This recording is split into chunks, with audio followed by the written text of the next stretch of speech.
episode 378, Last Moments.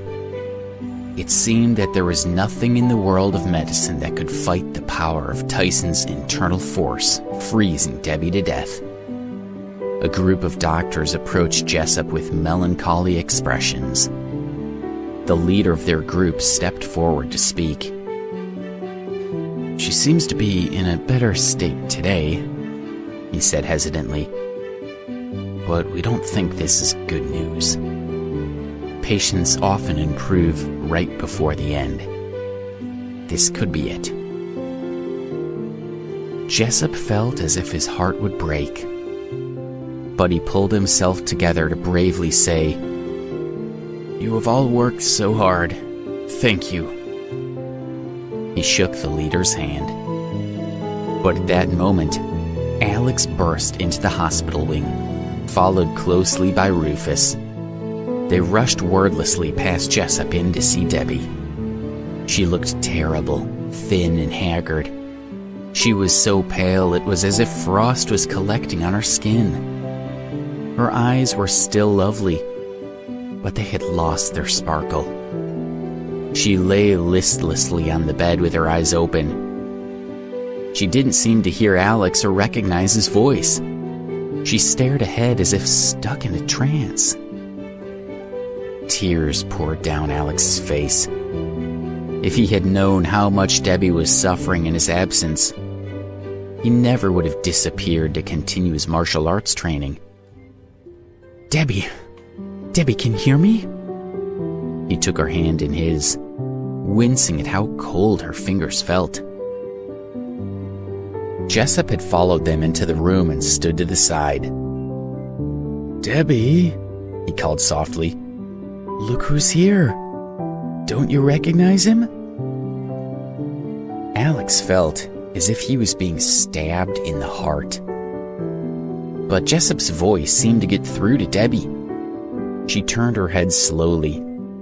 When she saw Alex's face, she began to turn away. "I don't want you to see me like this," she murmured. Please leave." Jessup was shocked that this was the first thing it occurred to her to say. "Please, don't be like that, Debbie," Alex begged her. "Of course I want to see you. No matter what, you're the most beautiful woman alive." Debbie began shivering fitfully. Tears flowed down her face. "I'm so happy I met you," she said softly. "But I can't hold on anymore. I think I would be gone by now if I didn't love you so much, if I hadn't been so desperate to see you one more time." "It's my fault," Alex said fiercely. "I brought this on you. I should have protected you." He wrapped her in his arms and cried like a child. Jessup watched the pair helplessly, overwhelmed by their grief. Debbie shook her head. "I don't blame you. It's not your fault." That made Alex cry even harder. He thought of everything they had been through, everything they had overcome to be together. He couldn't believe he was about to lose her. Nurses gathered shyly by the door, struck by the sight of such a handsome man crying at his beloved's bedside. Alex realized he didn't care how many people saw him cry. He wondered if he would ever stop. Jessup and the nurses all exchanged looks with one another. They had all heard what the doctors had said. These might be Debbie's last moments alive. If she really was holding out in order to see Alex one more time, she might not last much longer. Suddenly, Alex's calm voice cut through the room as he said, "Tell them I will fight with Tyson in 3 days." Jessup gaped at him in disbelief. "You all can go," Alex continued in an emotionless voice. "Sir, we can't leave the patient. We need to keep monitoring her," a nurse told him gently, even as her heart broke for their situation. Get out of here. Alex's tone was still flat, but the force in his voice pushed them all to back away slowly. With bowed heads, they retreated. Now that they were alone, Alex finally felt like he could concentrate. He scoured his mind, reviewing everything he had learned to find something to help Debbie. He cast his thoughts back to the wall of the cave near the Moon Palace. After a few tense moments, Alex reached out and touched her forehead. An air as warm and sweet as new sunlight in spring flushed through Debbie's body, chasing away the cold.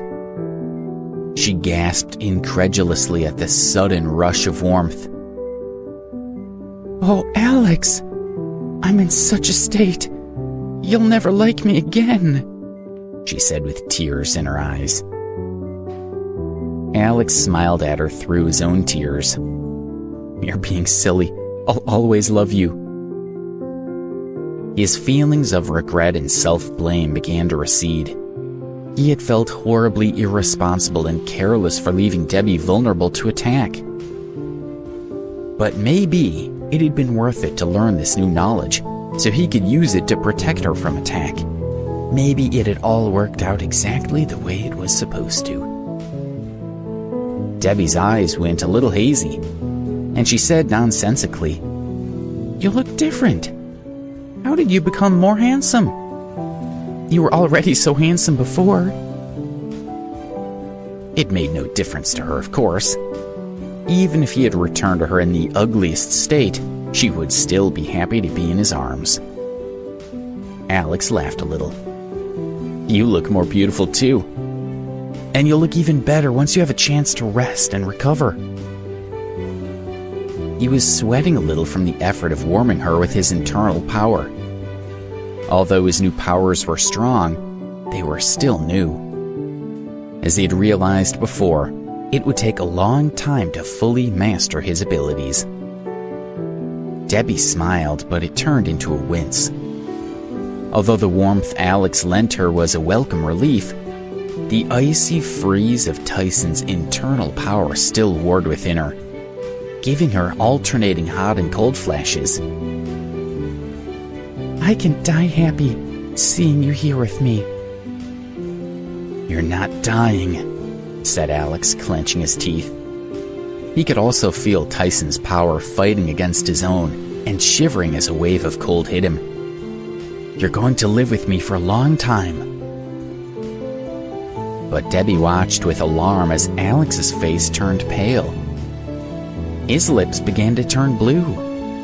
He was trying to take on more of Tyson's power, but that meant accepting more of the damage in his own body as well. Alex, let go," Debbie begged him. She hated to see him suffer the way she had before. She tried to push his hand away, but it was clenched tight, almost frozen in position. She struggled as hard as she could, but nothing seemed to help.